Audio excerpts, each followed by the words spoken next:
thoughts on that? This is live. This is Speaking of no, which, yeah, you did hear me the last one when I said we're gonna blank that out where yeah, Herschel made noise. Okay. yeah, yeah. And Yeah, I was recording both your audios separately. Hi everyone, we're live, but we're having a meeting right now, so hold on. Uh, um, I recorded both of your audios separately, so then I could just take hers out, leave yours in, or the other way around. So it works. okay. And that segues into why having help is good. And I'm I like here. that segue. Thank you. I'm very good at this. I'm here with the wonderful, amazing Amy Lindner-Lesser, who hosts Introspection, the podcast, a spinoff of another podcast called Introspection, which is a spinoff of an inn she used to own, which is she has a whole little world around her, and I love it, and I'm glad to be a part of it. Hi, Amy. Hi, Rich. I'm I don't very think, glad you're part of it. well, we've been doing this together for what, 2 years? A little over 2 years. And can you tell everybody your kind of small business journey? Because you've been through a lot, which is also part of where the podcast came from. So can you kind of fill everybody in on who you are? So, um, about 28 or 29 years ago, my late husband and I bought an existing 20-room bed and breakfast, which is how of Introspection started. And 2.5 years into it, Steve passed away, leaving me with the business and raising two children on my own. Mm. So I sort of walked in a stupor for many years, doing what I had to do. And at some point, I got into using coaches, life coaches, and business coaches, and realized that I wasn't doing everything that I could be doing to make myself happy in the business, and knew that I didn't want to spend so many hours a week because with an inn, at least for me, I was living there, working there, Wow. raising my children there. I lived and breathed the inn. Yeah, you never, there was no separation, right? There was none. And at the Yeah. beginning, the laundry room for the inn was in my apartment. Oh my So gosh. there was really no separation and no privacy. It was not an easy life um, as a parent, as a family member. Um, and so I started working with coaches and realized that there was a lot more that I could do. And so I started to switch my business from just romantic couples and getaways and friends getaways to doing retreats and hosting retreats at the inn. Mm. Eventually, I held a retreat in December of 2020 where I sort of had a dream. That's the best way to put it. It's like a waking dream that I was sitting someplace in Mexico in this beautiful square listening to music, and it was warm and very full of people and color, and it was amazing. And I remember telling people about it and saying, "Oh, it was great, but it's never going to happen." And 2 weeks later, somebody rang my front doorbell and said, "Are you looking to sell?" And I was like, "No, I'm not looking to sell." And I said, "But," because I heard that voice in the back of my head saying, "Every business is for sale if the price is right." And so I ended up saying I would talk to his clients. And by the end of March, so 3 months later, I was packed and out of the inn after 25 years. Wow. And that's when I was like, okay, now what do I do? Um, I'm too young to retire. I When could your whole take identity is wrapped up in that building. exactly, Yeah. exactly, Mm. including some of my email addresses when I would make reservations at a restaurant. Lindner-Lesser is a mouthful. So I would Mhm. say, "Oh, I'm Amy," whatever the inn's name was. And that became my last name, sort of. Mm. But during COVID, I decided to sort of go back to some of my roots, and I have a master's in social work. And what I did was I got certified as a life coach, thinking that when I left the inn eventually, I would coach innkeepers. And that was how introspection started, by my idea to coach innkeepers to help them enjoy their life as an innkeeper. Because typically, the career life expectancy of an innkeeper is 3 to 7 years. That's really a short amount of time Yeah. for somebody who's investing most of their life savings into buying a business. The problem that I found was after almost a year, innkeepers didn't want to spend money on themselves. And so I wasn't able to get clients. Not that I wasn't offering anything that was great, but I was sort of going around, you know. And then the summer of 2022, my best friend of 44 years passed away. And that, in some ways, was harder than losing my husband, than losing my mother, stepfather, father, everybody else I had lost in my life. And I remember standing at Liz's brother's house during a memorial service to her. And we were on one of the rivers on the eastern shore of Maryland. And it was absolutely gorgeous. But I remember saying, I can't just let go of this. I have to find a way to honor her. And Liz was a social worker and had never met anybody. She worked with some of the dregs of the earth. She worked in adult day treatment for mental health and a lot Mm. of physical health issues. She worked with the homeless, and she just loved every client who could find something to help them with and something valuable about each of them. And that's when I decided that I wasn't alone in my grief. Maybe not everybody grieved for her, but grief happens. And Mhm. so I decided to start coaching around grief and loss and change. Mm. And it's been wonderful. So, When did the idea to do a podcast come in?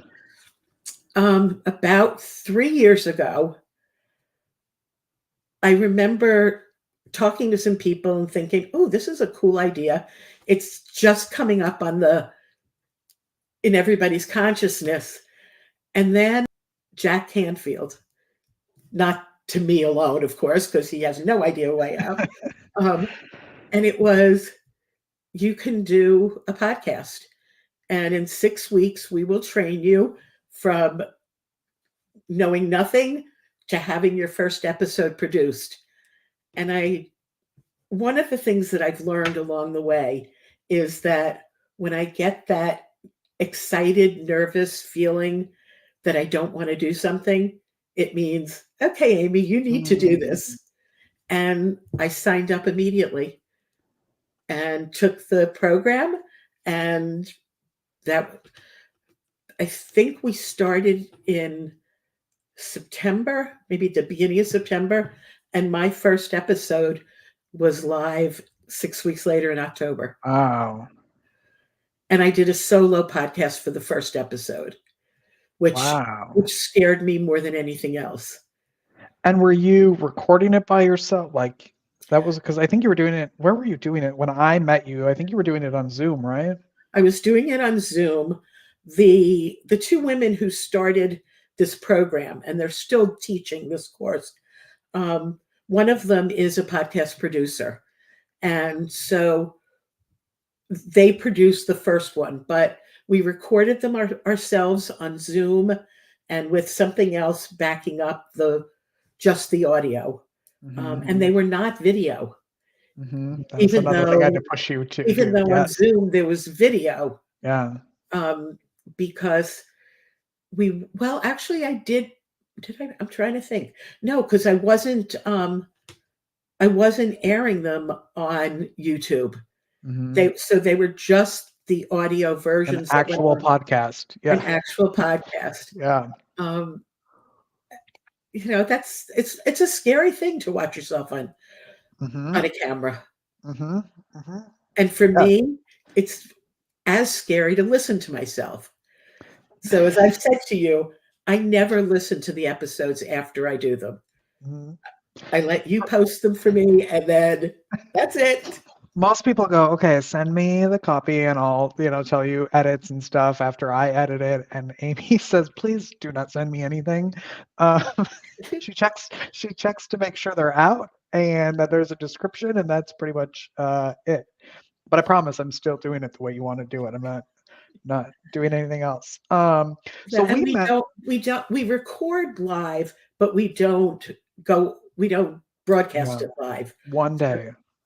Amy, if you haven't checked out Amy's podcast, you need to. I don't know how many times I've cried while I'm watching you film them, how much I learn. You are such a great speaker, and you're like the person where you could read the phone book and everyone is like, like you could read like bedtime stories to people, and you're so curious about everybody, and your topics are similar, but you have such a great range of guests on the show. And so we met through a mutual friend, Nettie, correct? mhm. And so we met, and I think right away I was like, we need to be using StreamYard, we need to be doing this, you need to have this. And you said, no, thank you. What I said was, I'm a 60-something-year-old woman who doesn't like change, Hmm. and technology is changing so fast, and it's scaring the living daylights out of me, Hmm. that if Yeah. I have to learn something new, I can't guarantee it's gonna happen. Yeah. And so I think we didn't talk for a little while, and then I think you came back to me and you said, if something makes me a little scared, that means I should do it. So let's do it. And do you remember kind of how you felt during that? Like, was it, I don't know, to me it's fun. So like it's always interesting to hear how someone else on the other side is going into this brand new thing. You made it very easy for me, Hmm. that all I have to do is show up, and, like, I have less that I have to worry about with you producing it on StreamYard than I did when I was recording it on Zoom. Hmm. I don't have to worry about hitting record. I don't have to worry, can you hear everything? Or is my dog snoring too loudly in the background, or any of that, because you handle all of the details. Hmm. And for that, I'm extremely grateful.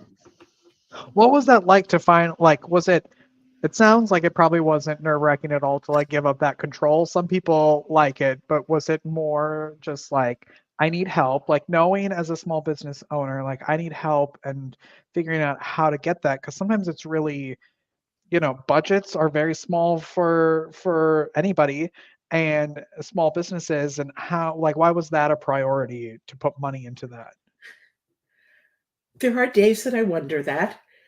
Um, and I'm still trying to figure out, with producing a lot, or all of them on YouTube, um, it's hard to know what my viewership is like, because you're also posting on Facebook, as well as YouTube, as well as Spotify, and Apple Podcasts, and maybe a few others. I don't even know. Mhm. Um, one of these days, I'd like to be able to say, I have 1 million followers, and now you can come and advertise with me so that Mhm. I can make some money on this podcast.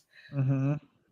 But I feel that I have something unique to say, and I feel like it's it's sort of my mission to help normalize grief, Mhm. that in talking to many people, they had no idea that they were going through grief, because nobody had died. And that's how our society thinks grief happens. You have to have lost a human being very dear to you in order to grieve.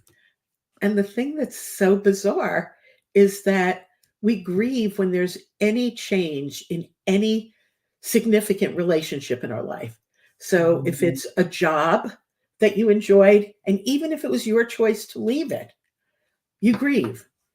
If you're moving from, whether it's your parents' house or whether it's in with a new roommate or with a partner, there's grief for what you're giving up.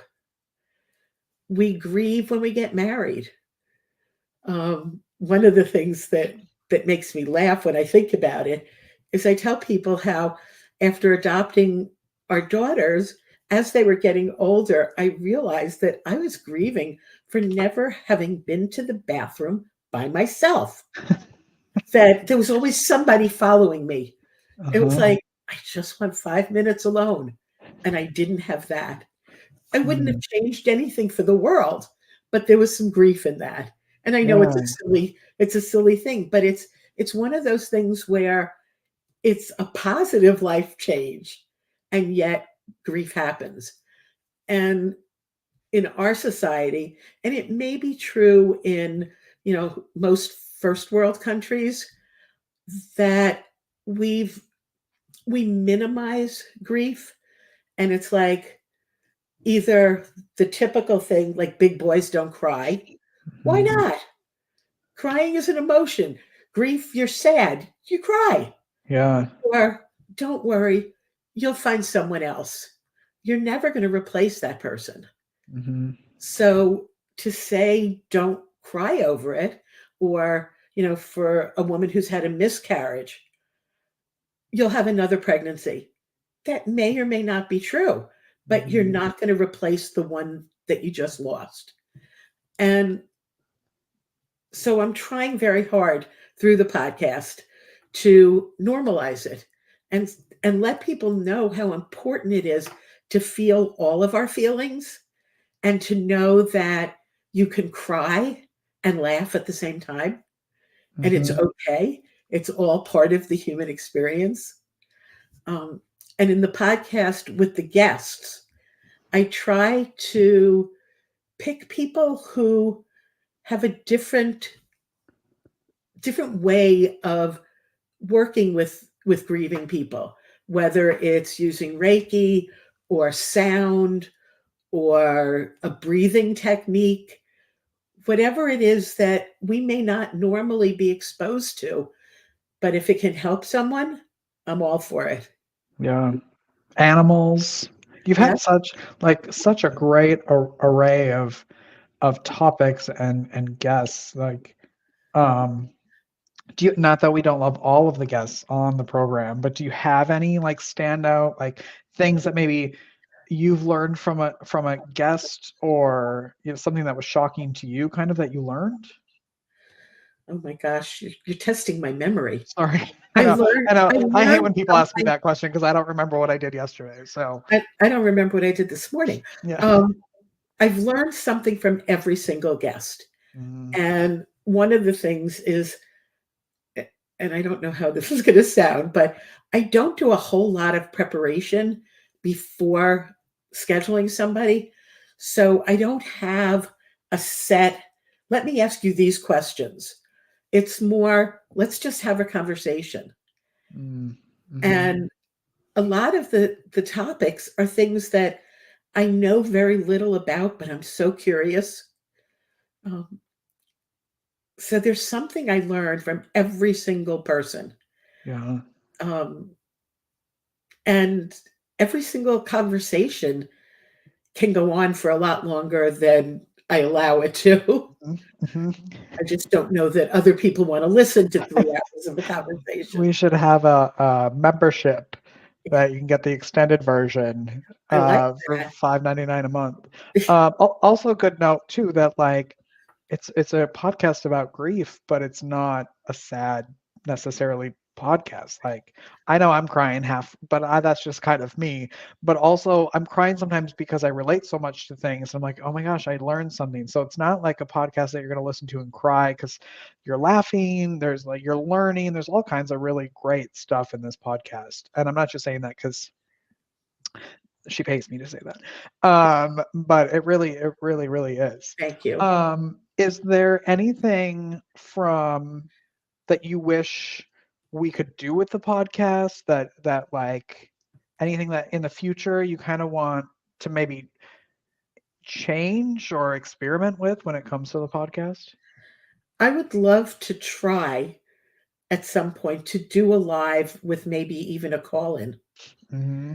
where we can have our listeners respond in real time. Yeah. I think that Yeah, would that'd be really fun. would be fun. Okay, writing that Scary. down. So then when I bring that up to you, don't say no. You have to. It's now here, locked in social media world. It's on video. Amy said that we're gonna do it. And one of the Um, things for me, which doesn't really help your listeners, is that I would like to be able to take um, the written version. mhm, So, to download that and then be able to use it more for some of the stuff that I'm putting out on social media. mhm. One of the Uh, things about me, which is often the same with other people, is once something comes out of my mouth, I have no idea what I've said. mhm, So I mhm. could never repeat that stuff. But this way, there are some real gems, Yeah, both out of my mouth and out of our guests' mouths. yeah, yeah. Don't quote me on this, but I'm pretty sure that StreamYard has transcriptions now, Oh, so good. we could probably really easily do that for you. Oh, that would be great. And I know Yeah. I have it through Otter Oh yeah. that I could Yeah. do that. But Hmm. Yeah. Um, After this, when we press end stream, Amy and I are going to be looking at her website. Uh, how I helped her. I did not build her website, someone else did. And she asked for a few like little things moved around. So that's where we're going through all of those edits. And I'm not a website pro, but it's been really fun building that site and making your picture on the top of every single page. And so I'm hoping that one of her edits today isn't, please remove that. But even if it is, she doesn't know how to get into her own website, so I could probably just she's going take to learn. it. So I want to say thank you for trusting me in and enough to let me push your boundaries a little bit on what you're comfortable with. And I hope it feels like we're still having lots of fun when we record. And for all the other stuff that you asked me to do, I'm honored to be able to do it. Thank you. I'm honored that you're willing to do it and Well, you still appear to be having fun doing it. it's a lot of fun. I love it. What would you say? Final question, and then we'll leave. What would you say to people, small, anybody who has an idea or project, and the idea of doing it themselves is overwhelming? Like, what would you say to take that jump into getting help, no matter who it's from? Um, Probably the first thing is to make sure that it at some point will be revenue producing, unless you're made of money. And if you're made of Mm-hmm. money, there's no question about taking the jump. You're Mm-hmm. going to jump and spend. Um, but after that, what I find is there are people who can do things much easier than I can and enjoy doing the things that I don't necessarily enjoy doing. I'm good at doing certain things. And those things, if I enjoy doing them and I do them well, I'm not going to farm them out. However, for this stuff that either I'm not great at or the learning curve is really big Mm-hmm. or I really dislike doing, farming them out is the best decision ever. Yeah. Rich, you're number one in my support team, I also, though, still work with a bunch of different coaches um, for everything from marketing to um, mindset to talking to my angels and those things. I don't try to do my own taxes. I have an accountant, and it's like, oh yeah, I forgot about him. He's part of that team. Hmm. Why would I want to do everything? I don't mind doing certain things. Like I love writing. And so I will write my newsletter. I will write chapters for books and other things. But when it comes down to things that I don't get, why spend the money? Yeah. Why Yeah. not spend the money is what, yeah. Yeah. It's because there's so much energy of trying to figure out something that you're not, and if you're not really interested in it, you're not going to give 100% anyway. So Right. stick to what you You're like gonna and do a stick to what half-ass you're good job. at. And yeah. Yep. Exactly. Amy's podcast is Introspection with two N's, INN, Introspection, available on all the platforms. And you can reach her at introspection.com. If you want to be on her guest, if you want to be on her podcast as a guest, if you want her to be on yours, if you want to hire her as a coach, all the things are right there. And it's a beautiful website. Okay, Amy, I love you. And I'll talk to you in 2 seconds as soon as I end this. Thanks, Rich. I love you too. And I love what you've done for my podcast and my Oh, website. yes, success. All right, bye, everyone.